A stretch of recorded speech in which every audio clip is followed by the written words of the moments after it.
आज बड़ा इत्मीनान मिल रहा है कि हमारे वालिद साहब व्हील चेयर्स पे बैठे हैं, जो घूमने वाली है,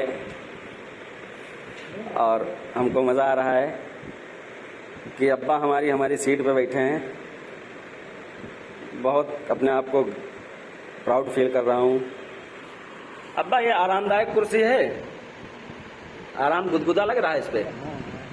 अच्छा, तो रोज बैठा करो इस पे, देखो कितना बढ़िया लग रहा है। ये तुम्हारे लिए, अब तुम्हारी हो गई, अब हमारी नहीं है। अब हमने आपको दे दी, इसी पे बैठा करो। आप आराम करना हो तो इसी पे आराम किया करो, अब आपके लिए है ये। देखो, आपके ज़माने में नहीं इतनी आरामदायक कुर्सियाँ होती थी, लेकिन मैं चाहता हूँ कि आप इस कुर्सी पे आराम करो, बैठो, और ये सब आप ही की देनी है, क्योंकि हमने कुछ नहीं बनाया, सब आपके मेहनतों से बना हुआ ये सब कुछ है। हम तो बस मौज उड़ाते रहे, खर्च करते रहे। सारी कुछ देन आपकी है, आपके खून पसीना की कमाई से, मेहनत से कमाई हुई रकम जो थी, वो जो है वही हम खर्च करते आ रहे हैं। हमें आपने इतनी जायदाद दी, इतना माल धन दौलत दिया।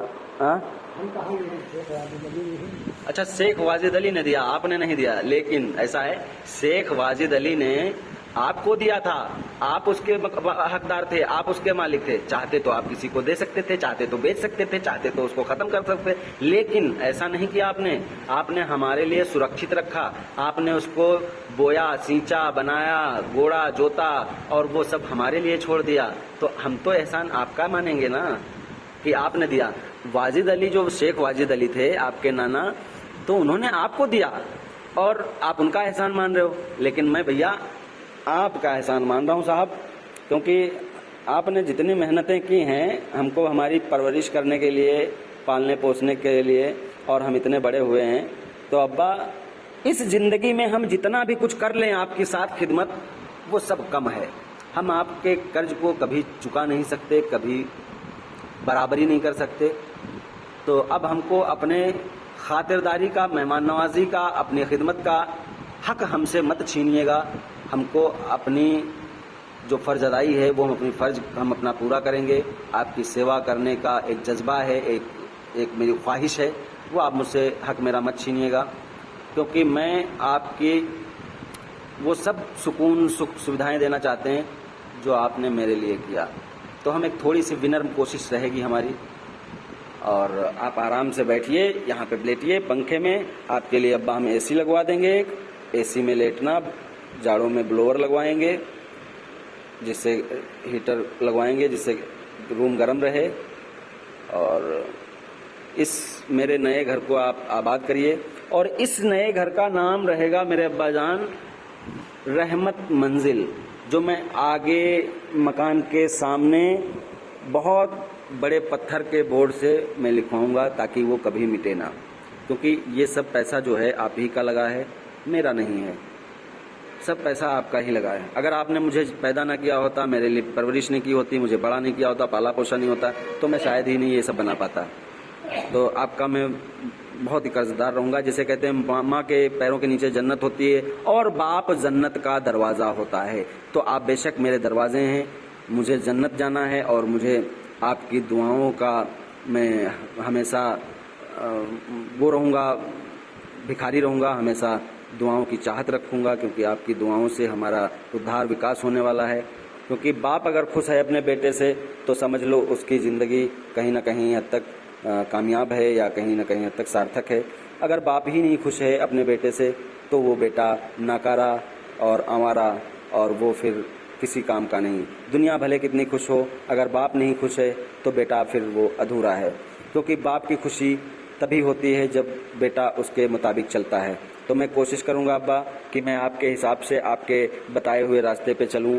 और मैंने बहुत ही गलतियां की हैं, लेकिन अब आइंदा ऐसी गलतियां मैं नहीं करूंगा कि आपको कोई तकलीफ़ हो, कोई परेशानी हो, कोई दिल में ठेस पहुंचे। मैं ऐसे काम हरगिज़ नहीं करूंगा। मैं आपसे वादा करता हूं कि मुझे आप अपनी खिदमतदारी का मौका दें, और हम जो आपकी खिदमत करना चाहते हैं, जैसे कहीं घुमाना चाहते हैं, टहलाना चाहते हैं, कहीं रिश्तेदारियों में ले जाना चाहते हैं, आप बिल्कुल तैयार रहिए, मना मत करिए और मेरे साथ चलिए। मैं जो आपको खिलाना चाहूँ तो आप खाइए। आप अब अपने लिए नहीं जियो, अब मेरे लिए जियो। हालांकि आपने ज़िंदगी तो मेरे लिए ही जी है, लेकिन अब मेरा कहने का मतलब यह है कि आप मेरी बातें मानो, मैं कुछ आपकी सेवा करूं, आपकी खिदमत करूं, तो वो खिदमतदारी में कुछ भी आप नुक्स ना निकालें। और मेरे बहुत छोटे से एक प्यार भरे, एक दुलार भरे खिदमतदारी का जो प्रयास है उसको आप स्वीकार करें, उसको आप एक्सेप्ट करें। यही हमारी आपसे इल्तिजा है, यही हमारी आपसे गुजारिश है। तो अब्बा, आप जब नहीं होंगे तब हमको बड़ा पछतावा होगा, तो मैं वो पछतावा नहीं सहन करना चाहूँगा और मैं उस पछतावे में नहीं रहना चाहूँगा, क्योंकि मैं चाहूँगा कि मैं वो सारी तमन्नाएं अपनी पूरी करूँ जो मैं करना चाहता हूँ। मैं आपको हर वक्त, हर पल, हर घड़ी, हर समय खुश रहता हुआ देखना चाहता हूँ। आपके माथे पे कोई भी सिकन न हो, आपके दिल में किसी भी प्रकार की कोई तकलीफ़ ना हो, मैं ऐसा उम्मीद करता हूँ, मैं ऐसी चाहत रखता हूँ। आप जो भी खाना है खाने में बताइए, ऑर्डर करिए, आपका हक बनता है, क्योंकि दिया हुआ जो कुछ है मेरे पास वो सब आप ही का है। आप इशारा करिए कि मुझे यहाँ जाना है या ये खाना है, मैं आपके लिए हर दुनिया की वो नियामत आपके लिए लाने के लिए तैयार रहूँगा, आपकी खिदमतदारी के लिए मैं तैयार रहूँगा। मेरा परिवार, मेरे बच्चे, मेरी बीवी, वो भी आपकी खिदमतदारी के लिए तैयार रहेंगी। हाँ, हम लोगों से, हमारे परिवार से बहुत सारी गलतियाँ हो जाती हैं अब्बा, उनको आप बच्चे समझ के, छोटे नासमझ समझ के हम लोगों को माफ़ कर दीजिएगा, करते रहिएगा, क्योंकि आप माफ़ कर देंगे तो मुझे लगता है कि ऊपर वाला खुदा भी माफ़ करे देगा, क्योंकि आपकी हर नाराज़गी में वो बद्दुआ रहती है आपकी। आप जब खुश रहेंगे तो यानी हमारे लिए दुआ होगी। तो आप मुझे दुआएं दें, मेरे इस जितने भी भारतवासी हैं, मुल्क के बाशिंदे हैं, उनको भी दुआएं दें, अमन सुकून बना रहे हमारे इस मुल्क में, भाईचारा बना रहे, कोई भी जात धर्म लेके संप्रदाय हिंसा या ऐसा कुछ ना हो। गांव हमारा जो है ग्राम पंचायत गुलरिया, तो ये भी सबके लिए दुआएं आप करें नमाज पढ़ने के बाद कि सभी लोग खुश रहें, सभी लोग स्वस्थ रहें, कोई बीमारी आजारी ना हो, किसी पे कोई मुश्किलात मुसीबतें ना आएँ। ऐसी दुआ आप करते रहिएगा, क्योंकि अब आपको जो दुआओं में दम है वो किसी के अल्फाज में या ज़ुबान में वो दम नहीं है, क्योंकि ज़िंदगी भर आपने नेक काम किए, नमाज पढ़ाया, पेश इमाम रहे, गांव के मौलवी रहे, जो बिना पैसे लिए, बिना पगार लिए आपने पंच वक्ता नमाज पढ़ाई लोगों को और दीन से जुड़े रहे, हराम हलाल का ख्याल रखा, किसी को सताया नहीं, किसी को परेशान नहीं किया, किसी को छेड़ा नहीं, आपने हक पे चलते रहे और आप पे जो मुश्किलातें आती रहीं उनको भी अल्लाह की तरफ से एक तोहफ़ा समझ के उसको भी आपने बर्दाश्त किया, बहुत मुसीबतें झेली। जैसे कि मैं याद दिलाना चाहूँगा अब्बा कि आपके यहाँ सन 1998 में डकैती हुई, जिसमें सारा माल और धन चोरी हो गया, लूट लिया गया, जिसमें कि आपके चहीते, आपके करीबी, आपके नज़दीक वाले गांव वाले सब मिलके 4-6-10 गांवों के मिलके रात में आके 7 बदमाशों को मौके पे ही जान से मार दिया था। और आपकी ज़िंदगी थी तो आप बच गए थे, हमारे परिवार की ज़िंदगी थी तो हमारा परिवार बच गया था, किसी को कोई बाल बांका नहीं हुआ था। आपको मारा पीटा भी गया था, इतना मारा गया था, सरियों से, लोहे की रॉड से मारा गया था।